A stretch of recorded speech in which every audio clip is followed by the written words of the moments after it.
జై గోవింద. ఒక మహారాజు వేటకు వెళ్తాడు.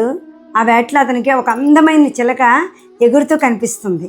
ఆ చిలకని తెచ్చుకుంటాడు. తన ఉద్యానవనంలో పెట్టి బాదం పప్పు, పిస్తా పప్పు, జామ పళ్ళు, అన్ని రకాల పళ్ళు, కూరగాయలు అన్నీ పెడుతూ చక్కగా పెంచుతూ ఉంటాడు. తన కాళ్ళ దగ్గరికి అన్ని వస్తువులు వచ్చేసరికి ఆ చిలక ఎగరడమే మర్చిపోతుంది. ఎప్పుడైనా ఏదైనా అవసరం ఉంటే ఆ చెట్టు వైపుకు వెళ్ళడము, ఈ చెట్టు వైపుకు వెళ్ళి పళ్ళు కాయలు కోసుకోవడము, ఇలాంటిది మర్చిపోయి కంఫర్ట్ జోన్లోకి వెళ్ళిపోతుంది. ఒకరోజు మహారాజు తన కిటికీ తలుపులు తెరిచి చూసేసరికి ఆ చిలక ఎక్కడ ఉందో అక్కడే ఉంటూ ఉండడం చూస్తాడు.